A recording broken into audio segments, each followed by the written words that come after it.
दोस्तों, अगर आपका भी एग्ज़ाम 7 मार्च को सोशल साइंस का है ना, तो ये वीडियो आपके लिए जैकपॉट है, ठीक है? आज हम वो 40 सवाल क्वेश्चंस देखेंगे जो हर साल रिपीट होता है, ठीक है? तो फर्स्ट क्वेश्चन हम लोग का कि फ्रांस की क्रांति का अग्रदूत किसे कहा जाता है? फ्रांस की क्रांति का अग्रदूत रूसो को कहा जाता है, तो ऑप्शन नंबर बी इसका बिल्कुल राइट आंसर हो जाएगा। ये क्लास 9th का है, सोशल साइंस का मोस्ट इम्पोर्टेंट क्वेश्चन, ठीक है? आगे हम लोग का क्वेश्चन है कि निम्न में से किन वस्तुओं पर अप्रत्यक्ष कर लगाया जाता है? तो अप्रत्यक्ष कर लगाया जाता है नमक और तंबाकू पर, तो ऑप्शन नंबर सी बिल्कुल राइट आंसर हो जाएगा। आगे हम लोग का क्वेश्चन है कि लेनिन ने अपने अप्रैल थीसिस द्वारा जो मांग रखी थी उनमें से निम्न में से क्या थी?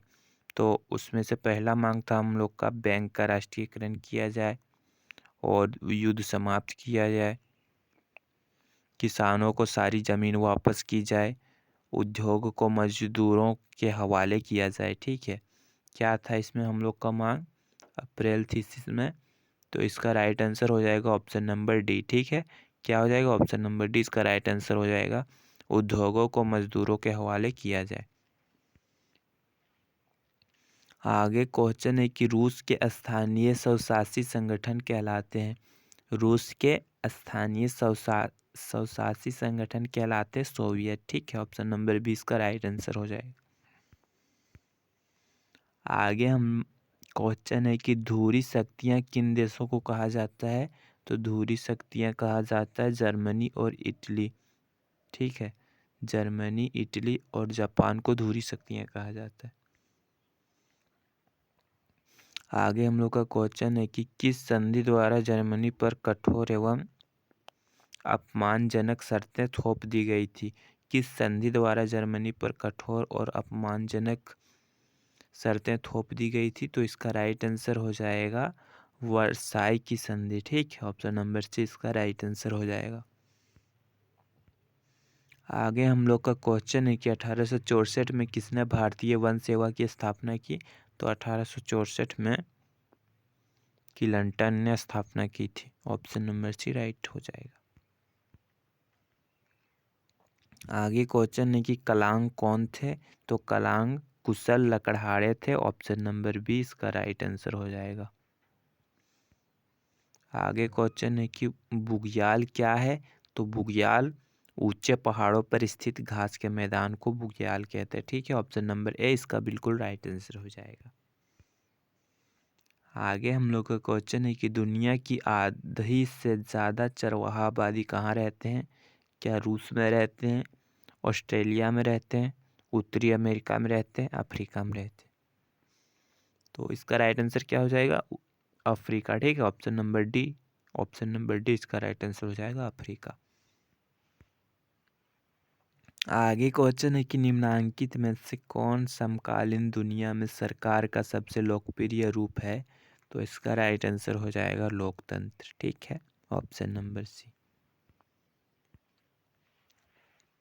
आगे क्वेश्चन है कि इनमें से कौन सा तर्क लोकतंत्र के पक्ष अच्छा नहीं है? ठीक है? लोकतंत्र मतभेदों और टकरावों संभालने का तरीका उपलब्ध है।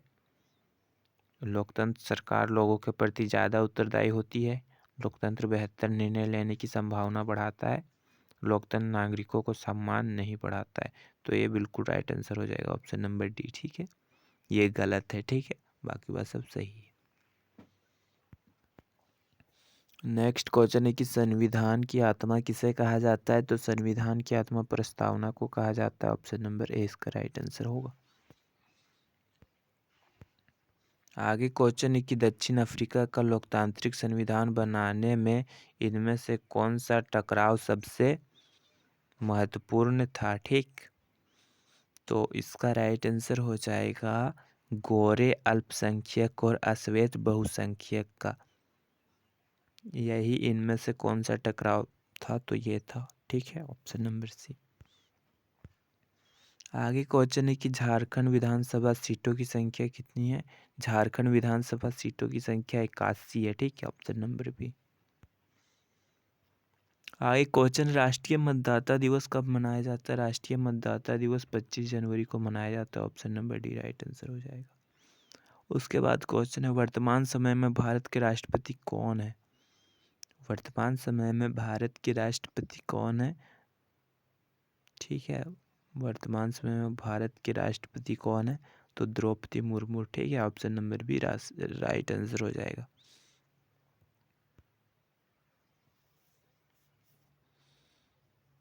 आगे क्वेश्चन है कि निम्नांकित में से कौन से भारतीय संसद के 2 सदन हैं, तो लोकसभा और राज्यसभा, ठीक है। Option number C right answer हो जाएगा। आगे क्वेश्चन है संगठन और संघ बनाने की स्वतंत्रता किस मौलिक अधिकार के अंतर्गत आता है। संगठन और संघ बनाने की स्वतंत्रता किस मौलिक अधिकार के अंतर्गत आता है, तो स्वतंत्रता के अधिकार के अंतर्गत आता है, ठीक है। ऑप्शन नंबर 20 का राइट आंसर हो जाएगा। आगे क्वेश्चन है निम्नांकित में से कौन मौलिक अधिकारों में नहीं आता है, तो मौलिक अधिकार में जातिगत भेदभाव का अधिकार नहीं आता है, ठीक है। तो option number D right answer हो जाएगा। समानता का अधिकार आता है, स्वतंत्रता का अधिकार आता है, संवैधानिक उपचार का अधिकार आता है, क्या नहीं आता है, तो जातिगत भेदभाव का अधिकार नहीं आता। ऑप्शन नंबर डी बिल्कुल राइट हो जाएगा। आगे क्वेश्चन है भारत का क्षेत्रफल विश्व के क्षेत्रफल का कितना प्रतिशत है, तो भारत का क्षेत्रफल विश्व के क्षेत्रफल का 2.4% है, ठीक है। ऑप्शन नंबर 20 का राइट आंसर हो जाएगा।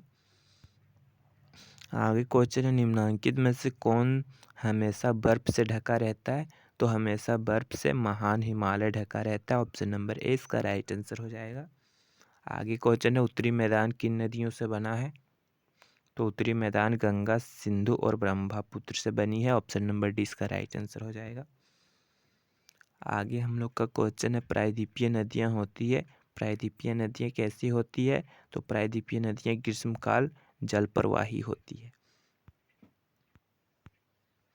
आगे क्वेश्चन है कि निम्नांकित में से कौन सी लवणीय जल वाली झील है, तो जल वाली झील कौन सी है, जल वाली झील सांभर है। ऑप्शन नंबर ए इसका राइट आंसर हो जाएगा। आगे क्वेश्चन है निम्नांकित में से कौन जलवायु को प्रभावित करने वाला कारक नहीं है, तो जलवायु को कौन प्रभावित नहीं करता है। अक्षांश प्रभावित करता है, ऊंचाई प्रभावित करता है, वायु दाब एवं पवन प्रभावित करता है, मौसम समाचार प्रभावित नहीं करता है, ठीक है। कोई भी बता देगा तो ऑप्शन नंबर डी इसका राइट आंसर होगा। आगे क्वेश्चन है भारत में मानसून का आगमन कब होता है, तो भारत में मानसून का आगमन होता है जून के प्रारंभ में। ऑप्शन नंबर 20 का राइट आंसर हो जाएगा। आगे क्वेश्चन नागफनी किस वनस्पति क्षेत्र में पाई जाती है, तो नागफनी पाई जाती कटीले वन तथा झाड़ियों के क्षेत्र में। ऑप्शन नंबर सी इसका राइट आंसर होगा। आगे क्वेश्चन है भारत में लिंगानुपात के संदर्भ में कौन सा कथन सही है, तो लिंगानुपात के संदर्भ में कौन सा कथन सही है। क्या पुरुष और महिला दोनों की संख्या बराबर है, गलत है। पुरुष की संख्या महिलाओं से कम है, ठीक है, ये भी गलत है। महिलाओं की संख्या पुरुषों से अधिक है, यानी कि ऑप्शन नंबर ए बी और डी गलत है, तो राइट आंसर हो जाएगा महिलाओं की संख्या पुरुषों से कम है। आगे हम लोगों को क्वेश्चन जनसंख्या में होने वाले परिवर्तन की क्रियाएं कौन है, तो जनसंख्या में होने वाले परिवर्तन कौन है, उपरोक्त तीनों, ठीक है। जन्म दर भी होता है, मृत्यु दर भी, प्रवास भी, तो उपरोक्त तीनों राइट आंसर होगा, या फिर उपयुक्त सभी। आगे क्वेश्चन है उत्पादन की पहली आवश्यकता क्या है, तो उत्पादन की पहली आवश्यकता भूमि है, ठीक है। सबसे पहले हम लोग के पास भूमि होगा तभी ना कुछ चीज़ का उत्पादन करेंगे। एक क्वेश्चन है कि अस्थाई पूंजी और कार्यशील पूंजी किसके स्रोत है, ठीक है। अस्थाई पूंजी और कार्यशील पूंजी भौतिक और मानव पूंजी दोनों के स्रोत हैं।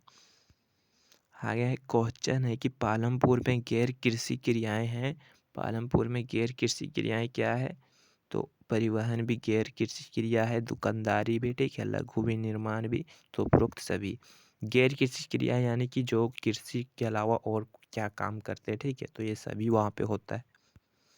आगे हम लोग का क्वेश्चन है किस प्रकार की जनसंख्या अर्थव्यवस्था की परिसंपत्ति है, तो साक्षर एवं स्वस्थ जनसंख्या है ना, शिक्षित जनसंख्या जो पढ़े लिखे हो और जो एकदम स्वस्थ हो, जिनको कोई बीमारी ना हो, ये बहुत अच्छे होते हैं, ठीक है। नेक्स्ट क्वेश्चन है कि निम्नांकित में से किनमें निवेश से मानव संसाधन में उच्च प्रतिफल प्राप्त हो सकता है, तो शिक्षा और चिकित्सा में, चिकित्सा के प्रवेश में, ठीक है। Option number C. Next question है कि विश्व में भारत में डैश निर्धनों का संकेंद्रण है, तो विश्व में भारत में सबसे अधिक निर्धनों का संकेंद्रण है। ठीक है, यहाँ पे बहुत गरीब लोग रहते हैं। नेक्स्ट क्वेश्चन, निर्धनता रेखा का निर्धारण करते समय इनमें से किस पर विचार नहीं किया जाता है? तो किस पर विचार नहीं किया जाता है? तो मनोरंजन की आवश्यकता पर विचार नहीं किया जाता है, बाकी बस सभी पर विचार किया जाता है। भोजन आवश्यकता पर, चिकित्सक आवश्यकता पर, वस्त्र आवश्यकता पर। ठीक है, आगे क्वेश्चन है कि बफर स्टॉक क्या है? तो बफर स्टॉक सरकार द्वारा अधिप्राप्त अनाज का भंडार को क्या कहते हैं? बफर स्टॉक कहते हैं। नेक्स्ट क्वेश्चन है कि खाद्य सुरक्षा का क्या अर्थ है? तो खाद्य सुरक्षा का अर्थ है कि सभी लोगों के लिए सदैव भोजन की उपलब्धता, उसी को खाद्य सुरक्षा कहते हैं। आगे क्वेश्चन है, सार्वजनिक वितरण प्रणाली किससे संबंधित है? तो सार्वजनिक वितरण प्रणाली खाद्य सुरक्षा से संबंधित है। तो ये था दोस्तों 40 most important MCQ class 9th का सोशल साइंस का। ठीक है, और आप लोग सब्सक्राइब करके रख लो, और भी बहुत वीडियो आएगा। ठीक है।